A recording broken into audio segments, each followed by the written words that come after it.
It was a busy weekend at a fancy restaurant downtown. Amidst laughter and toasts, a well-dressed couple entered arrogantly, demanding to be served like VIP customers. The employee politely and patiently explained that the prices were fixed, but the response came in an outraged tone. "How absurd! In other places we pay half." The hall stopped. The eyes turned. The manager approached, but before he could intervene, the real restaurant owner came out of the kitchen. And what he revealed at that moment left everyone silent. Stay until the end, because what seemed like just a scene of arrogance turned into a public lesson in respect and empathy. Leave a like, subscribe, and activate the bell, because here in the Dark Karma stories, the truth always comes out, and the price of pride is the highest of all. It was a Saturday night, and the restaurant Golden Villa was at its peak of movement. The soft sound of the piano mingled with the murmur of conversations and the clinking of cutlery. The yellowish light created a cozy atmosphere, and the smell of fresh pasta coming from the kitchen made anyone hungry. It was one of those places where every detail had been thought of, from the rustic decor to the impeccable service.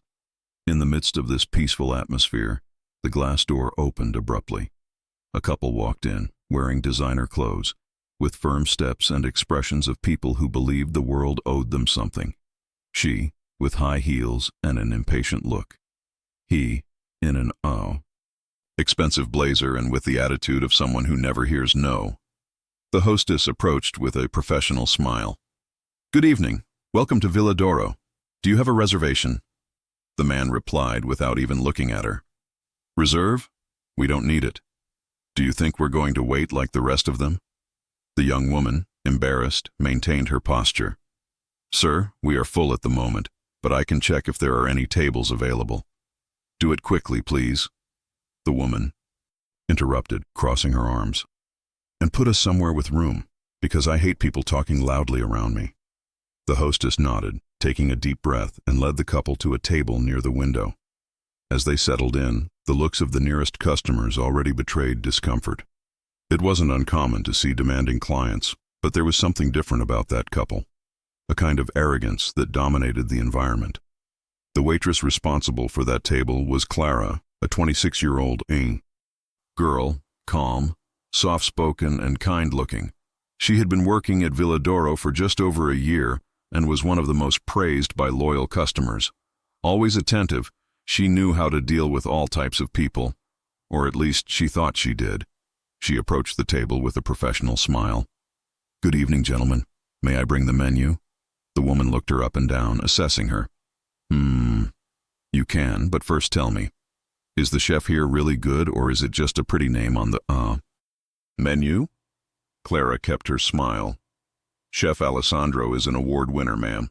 All dishes are made with fresh ingredients and signature recipes. I'm sure you'll like it." The man leafed through the menu and let out a cynical laugh. "Shrimp risotto, 89 rays. Seriously? For that price I could eat somewhere else and still have some left over for dessert." Clara responded kindly. "Sir, the prices are fixed, but we have options in different price ranges. Can I recommend something that fits your budget?" The woman slammed the menu on the table. "Your budget?" he repeated mockingly. "Are you implying that we can't pay?"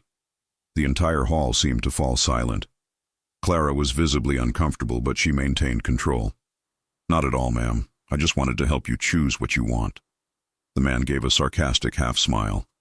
"Then help by reducing the price. We are customers, not beggars." Clara blinked a few times, trying to process what she had heard. "Sir, I cannot offer discounts.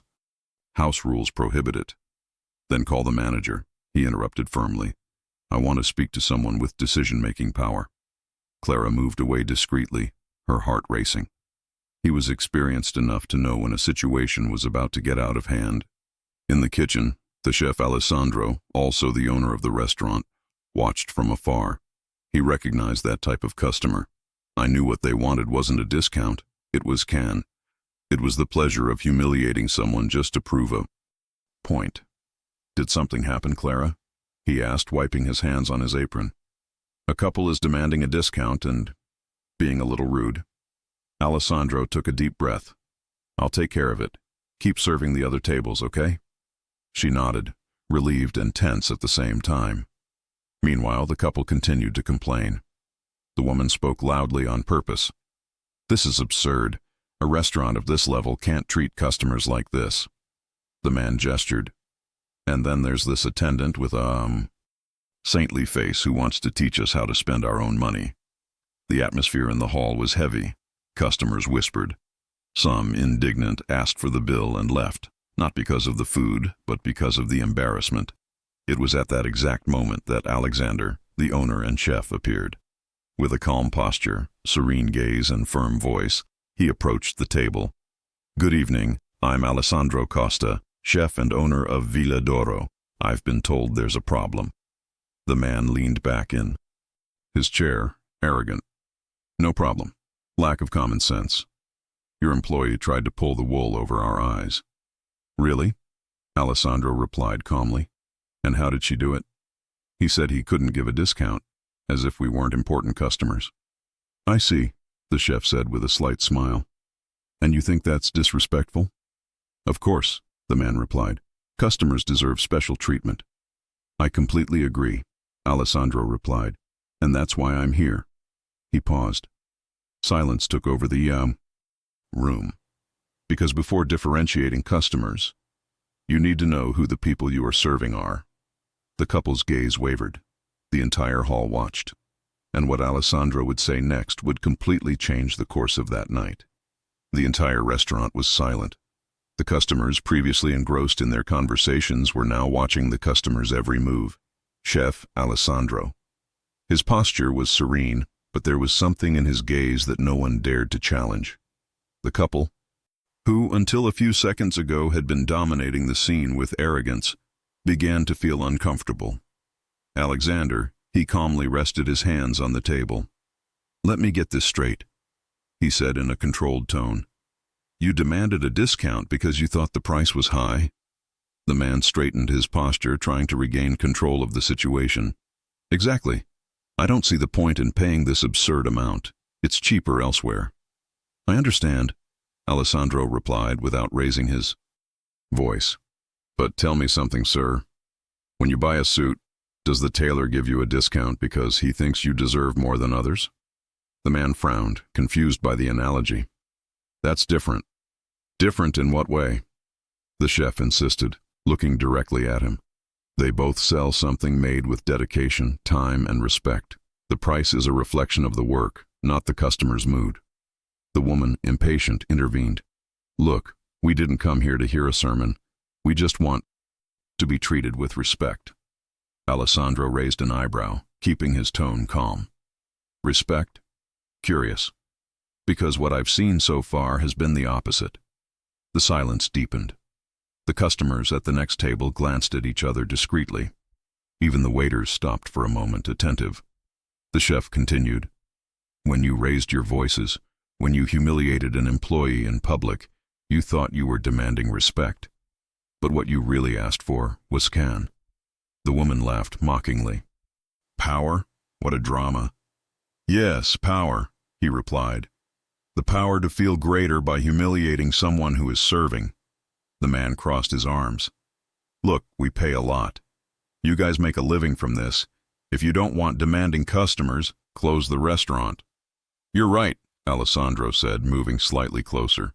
"We live off clients, but we also live off principles."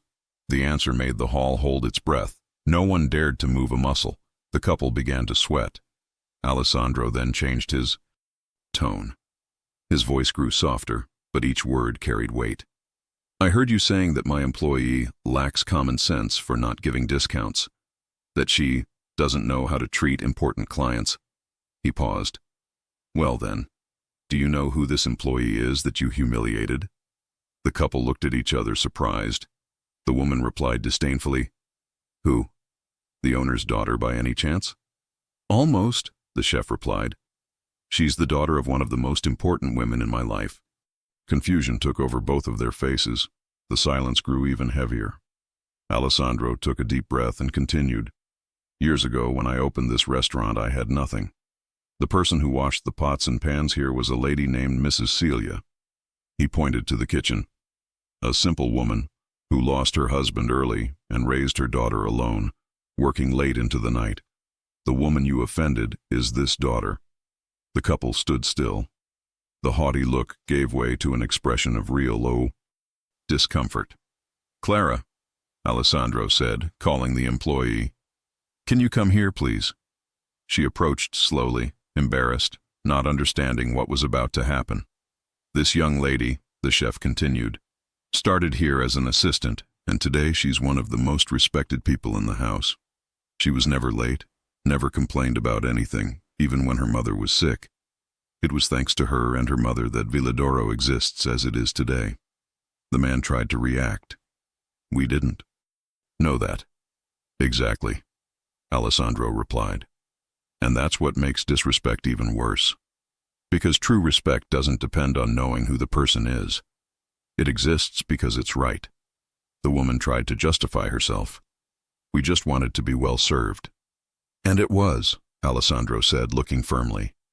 "What you confused was humility with weakness. But know this. Here, humility is what counts most." The words fell like a stone in the hall. The customers began to applaud, at first timidly, then loudly. The couple was left speechless. The looks around were not of hatred, but of silent judgment. Alessandro concluded, "I'm not going to kick you out, but I hope that when you leave here, you take something that's not on the menu. Conscience." He turned around, and before returning to the kitchen, he looked over his shoulder. "And if you really want a discount, I can give you one. But not on the price. On pride." The restaurant erupted in applause. Clara, with tears in her eyes, took a deep breath, trying to contain her emotion. She knew it wasn't just a defensive gesture. It was a reminder that even in silence, the truth always speaks louder. The embarrassed couple got up silently and left the place without looking back. The piano sound started again, soft, almost like a symbolic closure's price. The glass door of the golden villa closed behind the couple with a dry, almost symbolic sound. Outside, the night wind blew cold, but nothing compared to the ice they felt inside. The woman walked quickly, trying to maintain her posture, while the man, red-faced, looked at the ground without saying a word. The silence between them was heavy, dense, made of wounded pride and shame. On the sidewalk, a group of people who had watched part of the scene from outside began to whisper. Some recorded everything with their cell phones. Others just watched. Within minutes, video of the discussion and Chef Alessandro's speech began to spread across the internet. The title was simple and devastating. "Couple humiliates employee and gets a response from the restaurant owner." The video spread like wildfire. In less than an hour, there were already hundreds of comments. "Well done. Pride is expensive." "The chef gave the perfect lesson." The couple, without knowing it, had just become the example that no one wanted to be. Meanwhile, inside the restaurant, the atmosphere had completely changed. The customers smiled, relieved to see justice being served. Clara, still emotional, tried to get back to work, but Alessandro approached with a calm and protective look. "You don't need to continue today, Clara. Go home and rest." She shook her head. "No, boss. It's okay. I don't want it to look like they took me down." Alessandro smiled. They didn't knock anyone down. They were the ones who fell. Clara smiled back, and the tears she had been holding back finally flowed. The entire restaurant applauded again, this time not out of anger, but out of respect. At that moment, she wasn't just an employee. She was a symbol of dignity that many had forgotten. Outside, the couple got into the car in silence. The man started the engine but stood there, staring at the steering wheel. "That was embarrassing," he muttered. The woman replied angrily, "Disgraceful? He's the one who disrespected us." "Disrespectful?" he interrupted, turning abruptly. "Did you see the way he spoke? Calmly, firmly. He didn't lose control for a second. We're the ones who look like spoiled idiots." She was speechless. His words were harsh but true. He took a deep breath, resting his head on the steering wheel. "We think money buys respect, but it doesn't. It only rents. And when the rent is due, what's left is this shame." In the following days, the repercussions intensified. The restaurant video has gained thousands of views. Local news profiles and behavior pages reproduced it, and before long, the case reached TV programs. The couple's names were discovered, and with that came the comments, the jokes, and even memes. Their social media was flooded with criticism and irony. Messages like, "Where's the discount now?" Humility also has a price. An important client doesn't need to prove who he is. The woman, desperate, deactivated the accounts. The man, on the other hand, spent days without leaving the house. Each new notification was a reminder that public humiliation is the most painful exchange of all. As the couple wallowed in regret and embarrassment, life in Golden Villa followed, but something had changed there too. The restaurant became better known, not only for the food, but for the character of the owner and team. Customers from all over the city started showing up, many of them saying, "I came here because of that story. We need places where respect still counts." Alessandro, with humility, thanked him. But deep down I knew the real reward wasn't success, it was example. Because that night, Villa d'Oro served more than just dishes, served as a lesson in humanity. One Monday morning, Clara arrived at the restaurant early. He found an envelope on the counter with a printing company's logo on it. Inside was a letter, signed by someone who is sorry. The text said, "Shame made me see what pride prevented me from seeing. We shout when we have no reason, and we humiliate when we have no heart. I'm sorry I was one of those people." Along with the letter, a gift certificate worth 1,000 reais. But Clara refused. He just kept the paper and left. The voucher on the counter with the note, "Repentance is the only payment that really matters." Alessandro read the message and smiled proudly. "Your mother would be very proud of you, Clara." She smiled back. "I just did what she taught me, boss." And what happened? That we don't need to put anyone down to feel great. On the other side of town, the couple, now silent, watched a report on the case on TV. The reporter concluded by saying, "More than a controversy, this story became a reminder that respect is not a gift, it is the least we owe to others." The man turned off the TV and stared out the window. The woman beside him asked in a low voice, "Will people ever forget?" He replied without looking at her, "They do forget, yes. But conscience, it remembers forever." Days had turned into weeks, and the restaurant scandal continued to echo across social media. For the couple, Adriano and Patricia, each new mention was an open wound. They avoided leaving the house, and even close friends began to drift away. The messages of support that arrived were few and far between, and more often than not, full of ulterior motives.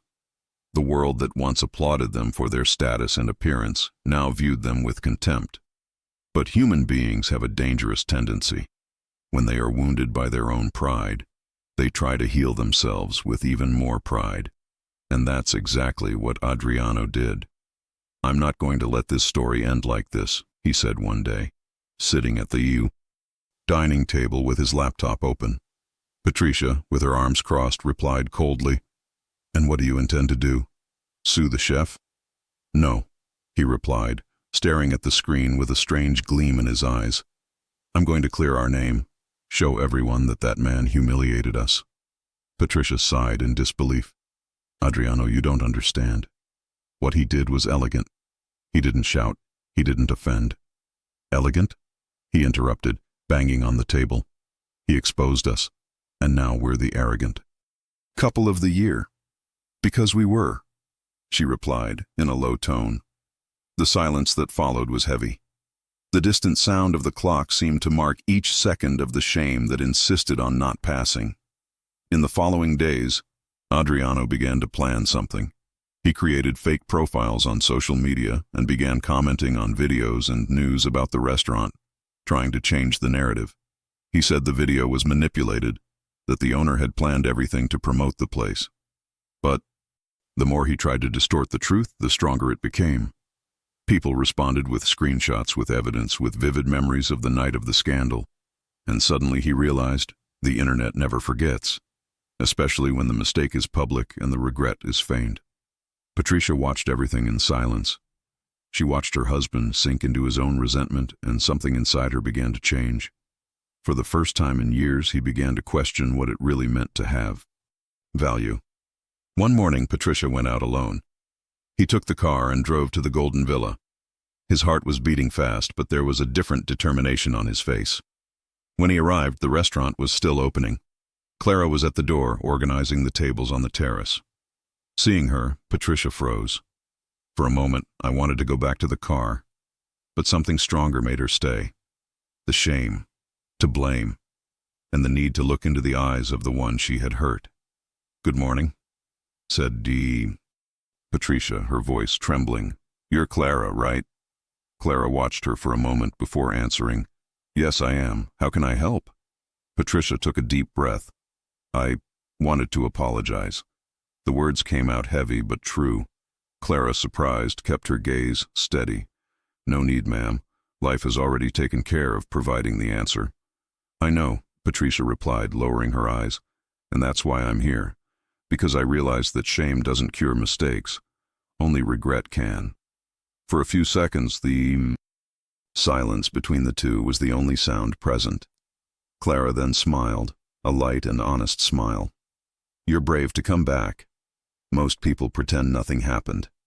"I tried that," Patricia admitted, "but it didn't work." Inside the restaurant, Chef Alessandro discreetly observed the scene. Did not interfere. I knew that moment didn't need an audience. It needed true. Patricia said goodbye, but before leaving, she left an envelope on the counter. "It's not money," she said, her voice breaking. "It's a letter. If you can, read it when you're alone." Clara nodded. Later, when the movement had subsided, she opened the envelope. Inside was a simple but sincere text. "For years I thought that being respected was the same as being feared. Now I understand that respect is not demanded. It is earned. Sorry I forgot that night." Clara folded the paper and kept it with the notes she usually collected from special customers. But this one, she knew, had a different weight. It was the sign that life was beginning to pay back, little by little. Meanwhile, Adriano noticed his wife's absence, and upon finding her, knew where she had gone. He didn't say anything. But for the first time, he was silent. And his silence was no longer one of anger. It was one of reflection. Something had changed inside him too, even if he didn't know how to express it yet. That night, he sat on the porch with Patricia. Neither of them spoke for long minutes, until she broke the silence. "I went to the restaurant." He looked at her surprised. "Did what?" "I apologized." Adriano looked away, embarrassed. "And she heard you?" "Yes, and he forgave me." The words hung in the air. Adriano ran his hands over his face, took a deep breath, and murmured, "I should have gone with you." At that moment, for the first time since the scandal, pride began to lose strength, and what remained was just the echo of what should always have existed, the humility to recognize the error. The clock was almost 7 in the evening when Adriano parked the car in front of the Golden Villa. The sky still held an orange remnant of the sunset, and the sidewalk reflected the lights of the newly lit streetlights. He remained inside the vehicle for a few minutes, observing the restaurant's facade through the fogged glass. It was the same door, the same sign, the same place where his pride had been shattered in front of dozens of people. But that night, something about him was different. With a long sigh, he turned off the engine and got out. His hands trembled slightly, and his step seemed heavier with each meter he approached. He entered through the main door. The sound of the piano and the aroma of fresh pasta hit him like a flash of memory. The low voices, the laughter, the atmosphere. Everything seemed exactly as it had before, but inside him, the silence screamed. The hostess recognized him immediately. Her eyes widened for a moment, but she composed herself and greeted him politely. "Good evening, sir. How many people sit at a table?" "Just for one," he replied, his voice firm, but without the previous authoritative tone. "And, if possible, I'd like to speak with Chef Alessandro." She nodded, a little surprised, and asked him to wait. Adriano sat at the table near the window, Ironically, the same one where it all began. For a moment he thought about giving up, but something inside him insisted on staying. It was as if shame had turned into courage. A few minutes later, Alexander emerged. He wore the same white apron and the same serene look as always. He approached the table with slow steps, and the restaurant, as if sensing the tension, began to fall silent. "Mr. Adriano," the chef said neutrally, "I didn't expect to see you around here again." Adriano stood up, keeping his gaze steady. "I know, and honestly, it took me a while to get the courage to go back." Alessandro crossed his arms, watching him carefully. "What brings you back?" "The need to do what I should have done that day," Adriano replied. "Apologize." The discreet murmur that echoed in the hall ceased completely. The customers, many of whom knew the story, glanced discreetly in their direction. But this time, Adriano didn't seem to care. "I came here because I realized how unfair I was," he continued. "My wife and I, we were blinded by pride." He paused, taking a deep breath. "The truth is, when we get used to being served, we forget the value of those who serve. And the worst part is that we think respect is a favor, when in fact it's an obligation." Alessandro listened to him in silence without interrupting. The chef's calm tone didn't change, but his eyes now revealed something new, understanding. Adriano continued, "I said horrible things to someone who was just doing her job. And that day, when you defended your employee, you made me see what I really was." He paused, looking around. "I didn't come back to clean up my image. I came back because I couldn't look in the mirror without remembering the shame I caused." Some customers discreetly nodded in approval. Others watched in silence, touched by the scene. Clara, who was serving another table, noticed what was happening and approached slowly. When Adriano saw her, his face crumpled in genuine regret. "Young lady," he began, his voice breaking, "I have no words to describe how ashamed I am of what I did." Clara took a deep breath, visibly moved. "You don't owe me anything." "Yes, I must," he insisted, "because Mr. Alessandro taught me a lesson, but it was your calmness that destroyed me inside. I screamed, and you responded with dignity. And it was this dignity that made me realize how small I was." The tears began to flow discreetly. Clara walked over and placed a hand on his shoulder. "What matters is what you do after the mistake. And being here today already shows that you understand." Alessandro intervened with the same calm tone. "You know, Adriano, people make mistakes, and what separates a mistake from a failure is the ability to learn from it." Adriano nodded, moved. "I learned, chef. In a painful way, but I learned." He took a small envelope from his pocket and placed it on the table. "It's not money.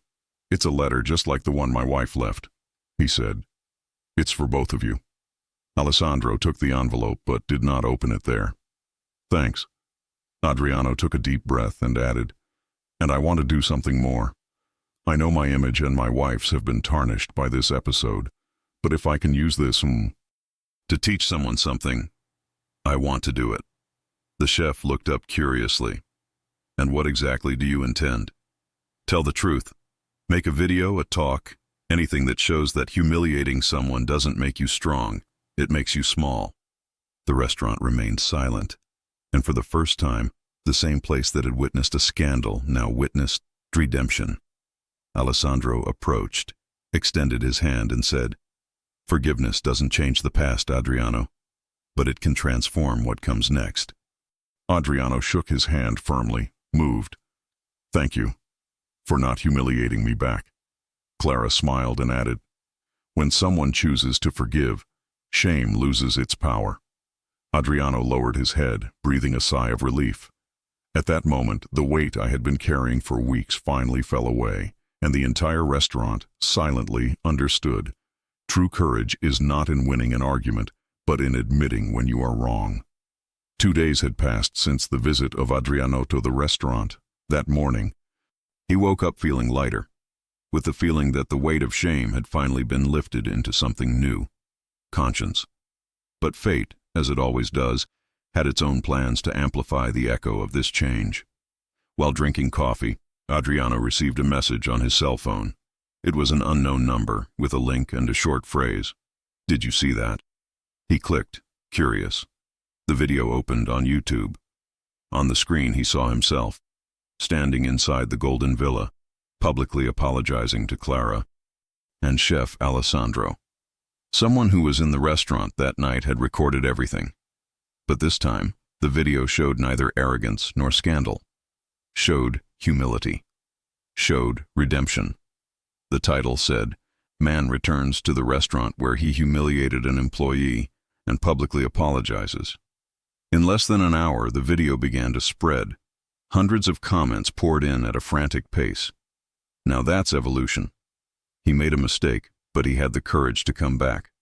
Life teaches, and some really learn. Adriano read the comments in silence. For a moment he felt like crying, not because of the words themselves, but because, for the first time, he saw his image not associated with arrogance, but with change. Meanwhile, at the restaurant, Clara and Alessandro also watched the video. Clara was on break, sitting at the back of the room, when a colleague showed her the post. Seeing Adriano on the screen, with a choked voice and a sincere look in his eyes, she couldn't hold back her tears. "He really learned," he said with a calm smile. Alessandro, who was watching from the side, nodded. Sometimes life turns mistakes around, just to show the value of regret. In the video's comments, people from across the country began sharing their own stories. Stories of regret, of forgiveness, of second chances. That simple gesture transformed into something greater, a movement of collective reflection. Hours turned into days, and the repercussions grew. News channels, blogs, and behavioral profiles have returned to discussing the case. But the tone was completely different this time. Previously criticized couple sets an example of humility and reconciliation. The man who humiliated an employee came back to apologize and moved everyone. Patricia, upon seeing the headlines, felt a lump in her throat. Not out of vanity, but out of relief. She and Adriano had finally managed to turn the scandal into purpose. In a brief interview with a local website, Adriano said, "Something that would become one of the most shared phrases of the week. That night, I thought I was demanding respect. Today I understand that respect is not demanded. It is offered first." Meanwhile, the Golden Villa became a symbolic point. Many new customers came, not just for the food, but for the history. There was something inspiring about that atmosphere, a reminder that humanity, despite its mistakes, still existed. One night, Alessandro was watching the restaurant go by when a lady approached with a kind smile. "You're the chef who defended the girl, aren't you?" "Yes, ma'am." "Well, know that you also taught many people that firmness and respect can go hand in hand." He thanked her, moved, and when the woman left, she looked towards the kitchen, where Clara worked smiling and thought in silence. She was the one who taught that first. At the same time, at home, Adriano and Patricia watched the repercussions on television. The journalist ended the article by saying, "It's rare to see stories where pride gives way to humility, but when this happens, the result is transformative." Patricia held her husband's hand. "You know, Adriano, I think somehow we needed to go through this." He nodded thoughtfully. "Shame was the price, but learning, that's not discounted." The two laughed lightly, and for a moment, the silence that separated them had turned into peace. Days later, Adriano was invited to participate in a lecture on behavior and empathy. The theme was, "When regret becomes an example." He walked onto the stage with trembling hands but a steady gaze. "I'm not a speaker," he began.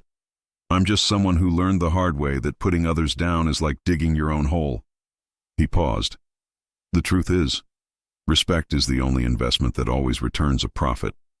The audience rose to their feet in heartfelt applause, and, at the back of the auditorium, a figure watched in silence. Alexander. He had been invited without Adriano knowing, and in the end, the two embraced, not as chef and customer, but as two men who understood the same principle. No one grows by diminishing the other. The story of Golden Villa had already crossed the city limits. The apology video continued to spread, now shared not out of curiosity but out of hope. People saw something rare there, a mistake that didn't end in hate but in learning. Within a few weeks, television programs, behavior blogs, and even international portals began reporting on the case. The headlines were different, more human. From humiliation to lesson, the restaurant that taught Brazil about empathy. Chef and employee turned shame into an example of humanity. The restaurant's phone didn't stop ringing. Newspapers wanted interviews, influencers wanted to visit the location, and even schools asked for permission to bring students and show the video of the story. But in the midst of all this repercussion, Alexander, the chef, maintained the same posture. Calm, discreet, without vanity. He knew that true recognition wasn't in the headlines, but in what each person took from it for themselves. One morning he gathered the entire restaurant staff together. Clara was there, alongside colleagues who had witnessed the scandal months before. The chef began to speak in his usual calm tone. What happened here wasn't luck, much less marketing. It was truth. And truth, when lived with humility, spreads without needing to be pushed. The employees applauded, moved. Clara wiped away a tear and replied, "Chef, you always said that the kitchen is the heart of the restaurant, but today I think it's more than that." "And what would it be then?" he asked curiously. "It's the mirror. Because what we serve here, the world gives back out there." Alessandro smiled. "You understood everything, Clara. That's exactly it." A few days later, the restaurant received an unexpected visitor. It was a man in a dark suit, accompanied by a recording crew. He introduced himself. "I'm a reporter for Canal 12. News, we want to do a special report on the impact of your story." Alessandro, although surprised, accepted. During the interview, he told everything, from the beginning, without exaggeration, without omitting the difficult parts. He talked about the day of the scandal, the forgiveness, the return of Adriano and Patrícia, and what that experience had taught the team. When the reporter asked what he thought of the recognition, Alessandro responded simply, "True recognition isn't when the world applauds you. It's when you can sleep peacefully, knowing you did the right thing, even when no one was looking." This phrase, said with sincerity and serenity, became one of the most memorable parts of the report. Within hours, the video had accumulated millions of views and thousands of comments thanking him for the example. Meanwhile, Adriano and Patrícia watched the report at home. The couple was different, calmer, lighter, and, for the first time in a long time, proud for the right reasons. "He said it all," said Patrícia emotionally. "True recognition isn't for those who win, it's for those who change." Adriano nodded with a half smile. "It's funny. We spent our lives trying to be noticed, and we were only remembered when we learned to lower our heads." They both laughed, but it was a laugh filled with relief. For the first time, the past seemed to be behind us. A few weeks later, the restaurant received an official letter from City Council. Inside, an invitation. Villa d'Oro would be honored with the title of Community Reference in Ethics and Respect. The chef was silent for a few seconds, absorbing the news. Clara, who was nearby, couldn't help but smile. "Chef, this is amazing." He looked at her and replied calmly, "It's symbolic, Clara. The tribute is for all of us, for those who believe that respect is still worthwhile." On the day of the ceremony, the town hall was packed. Cameras, reporters, and local officials applauded the chef and his team. When it was his turn to speak, Alessandro went up on stage, took the microphone, and said something simple, but one that stayed in everyone's memory. "This title doesn't belong to the restaurant. It belongs to the people who believe that kindness and firmness can go hand in hand. Because a better world doesn't begin with laws, it begins with actions." The audience rose to their feet in applause. Clara cried discreetly alongside her classmates, and Adriano and Patrícia, sitting in the last rows, stood and applauded. That moment wasn't about the past. It was about what was born of him. When the ceremony ended, Clara walked up to the couple. They greeted each other with sincere smiles. Patrícia held her hands and said, "Thank you for teaching us what money can't buy." Clara replied in a soft voice, "I didn't teach anything. I just lived what my mother taught me." Treat others the way I would like to be treated. For a moment, the four of them, Clara, Alessandro, Adriano, and Patricia, stood side by side, in silence. And everyone understood that the story wasn't about who was right, but about who had the courage to change. The glow of recognition still echoed in the hearts of everyone in the restaurant. Golden Villa, but the Chef Alexander, I knew the story couldn't end there. The city council's tribute had been beautiful and symbolic, but he felt something was still missing, something practical, real, that could transform lives outside the restaurant's walls. That night, after work, he sat alone at one of the tables, looking out at the empty room. The stacked chairs, the yellowed lights, and the distant echo of the kitchen created a sense of pause. Clara approached, still with the apron folded in her arms. "What are you thinking, Chef?" she asked, sitting down across from him. "How we can transform all this into something bigger." "Bigger how?" Alessandro was silent for a few seconds, then calmly replied, "What if we created a project? Something that taught young people to work with respect, empathy, and dignity." Clara's eyes widened in surprise. Like a school? Like a second chance? In the following days, Alessandro began to structure what he called Via d'Oro Project, Cooking the Future. The idea was simple but powerful: to open the restaurant's doors outside of business hours to offer free classes to young people in socially vulnerable situations. It wouldn't just be about gastronomy, it would be about values. The project would have 3 pillars: respect, empathy, and responsibility. Each class would begin with a reflection on human behavior before even touching on any ingredients. As Alessandro said, "Before learning to serve food, you must learn to serve people." Clara, excited, took on the role of coordinator. With her story and sensitivity, she was a living example of what the project represented. The first registrations exceeded all expectations. Within a few weeks, more than 100 young people had registered. Some had never worked formally. Others had given up on their studies due to lack of opportunity. But they all had the same sparkle in their eyes, the desire to start over. At the inauguration, Alessandro gave a brief speech. "When I started, the kitchen was a shelter. For me, for my team, and now for you." He paused and looked at Clara. "Life is a recipe, and the seasoning you add determines its flavor. Here, you will learn to cook with the most difficult ingredient to find: humanity." Applause filled the hall, and for the first time, the restaurant was the scene of something even more beautiful than forgiveness: hope. The classes started out simple, a small group of 10 students per class. Clara taught etiquette, posture, and how to deal with customers. Alessandro taught technique, discipline, and passion. And little by little, the restaurant was transformed into a refuge of second chances. Among the students, there were stories that touched the heart. A boy named Renan, 17 years old, who dreamed of being a chef, but had never gotten a job because he had no experience. A girl named Tina, who had dropped out of school after suffering prejudice at work. And a young man named Felipe, who confessed during one of the classes, "I've never been treated with respect anywhere.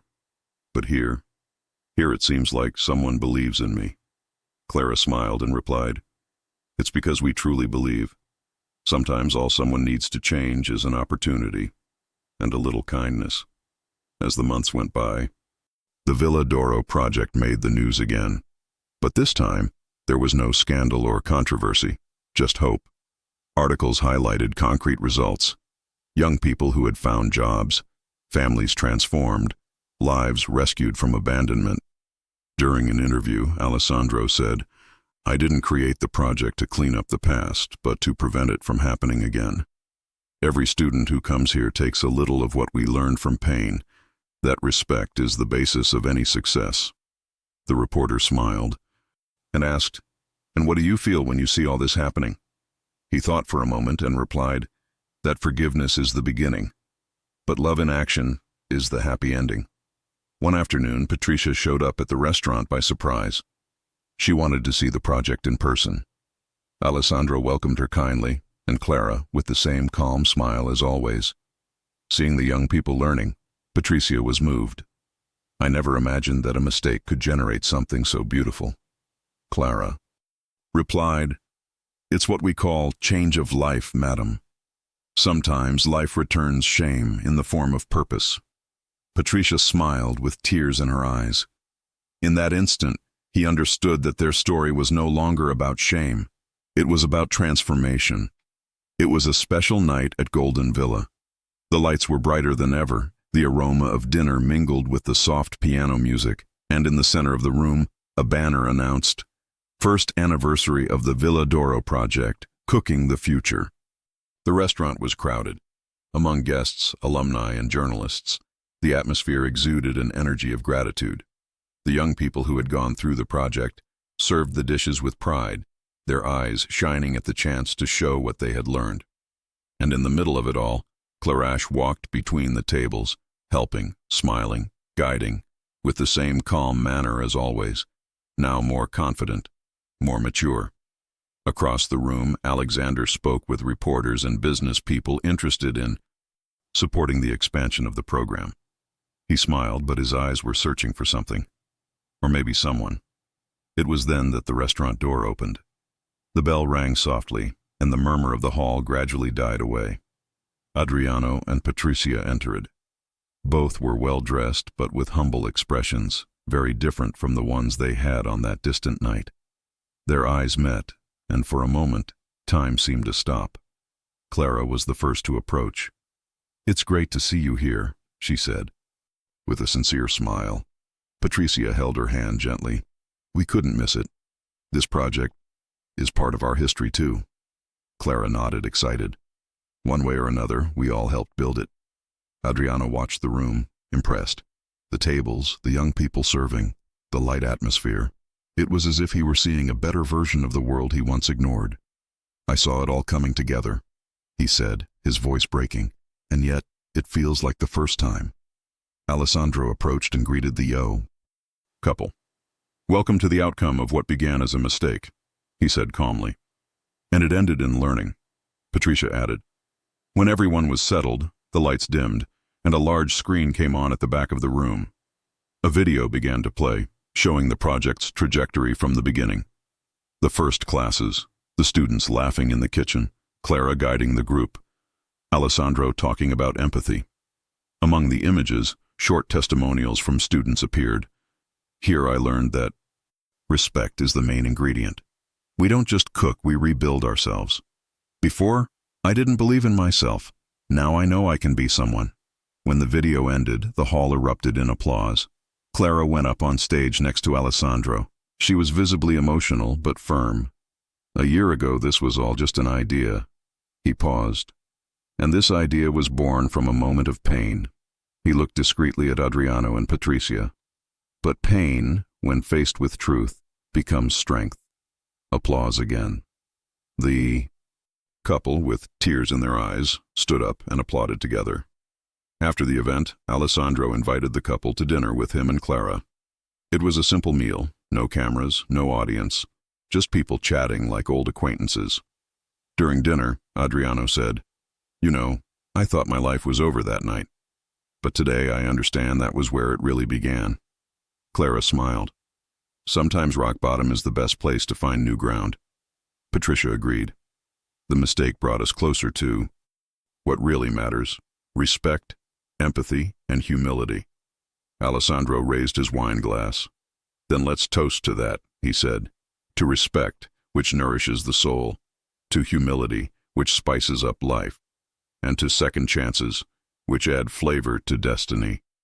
The glasses clinked together with a faint metallic sound, and in that moment, the four understood that there was no more hurt, no more shame. There was only gratitude. Later, the hall emptied. The students put away their utensils, laughed, and exchanged hugs. Clara watched as the last group left. Adriano approached and said in a sincere tone, "I will never forget what I learned here." "Neither do I," she replied, "because each of us left a little piece of our soul in this story." Alessandro turned off the lights, leaving only the restaurant sign on. Outside, the golden glow of the name Golden Villa reflected in the windows. And for the first time, Everyone felt that this story, born from an act of arrogance, had turned into a legacy of humanity. The sun rose behind the buildings, tinting the facade of the Golden Villa. The restaurant's lights were still on, as if the place refused to sleep. Inside, Clara finished organizing the last things for the event. He put away glasses, collected napkins, and watched the sign's reflection in the windows. The silence was light, comfortable, the kind of silence that comes when the heart finally finds peace. Alexander. He came in, still with his jacket over his shoulders, and smiled when he saw her. "Are you going to close the restaurant alone again?" "Old habit," she replied. "I like seeing the hall empty. It reminds me of everything that's happened here." The two walked to the center of the hall. The stacked chairs seemed like spectators of a story that only they knew how to tell. The chef looked around thoughtfully. "You know, Clara, sometimes I think about how different this could have all been." She smiled. "It really could. If you hadn't stood up for what was right, maybe we would have become just another forgotten story on the internet." Alessandro nodded, looking at the lights outside. "But it wasn't what I did that changed everything. It was what came after. Forgiveness," she finished. "Exactly. Forgiveness is the only dish that feeds both the one who serves and the one who eats." Outside, the street was still deserted. Clara walked to the door and stared at the sign. The morning wind gently swayed the curtains. For a moment, she closed her eyes and took a deep breath. In my mind, flashes came back like little fragments of film. The discussion, the awkward silence, Alessandro's firm gaze, Adriano's regret, the hug at the event. Each memory was an ingredient in the recipe that had transformed their lives. She turned to the chef and said, "I learned a lot this year." "And what was the most important thing you learned?" he asked. Clara thought for a moment and replied, "That justice is not to humiliate those who make mistakes, but to teach those who can still change." Alessandro smiled. "That's why the project exists. Because the most valuable change isn't what comes in cash, but what comes back in the form of awareness." A few minutes later, Adriano and Patrícia arrived. They had come to say goodbye. They were going to travel for a while, visit schools where Adriano now lectured on behavior and respect.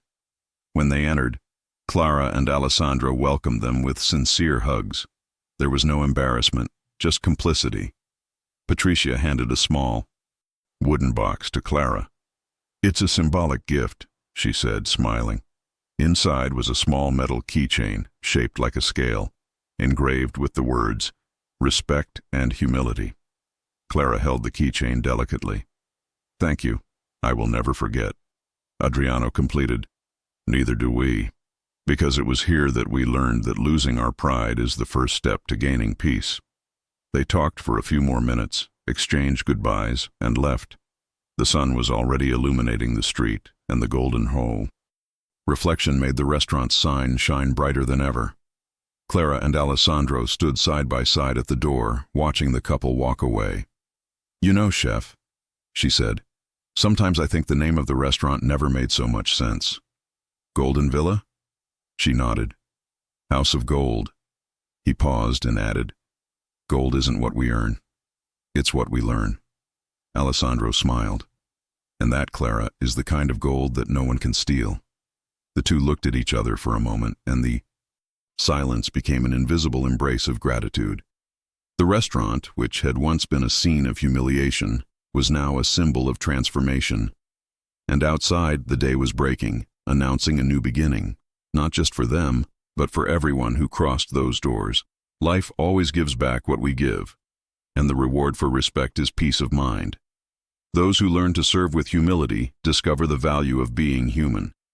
Because in the end, true luxury is being able to lay your head on the pillow and sleep in peace.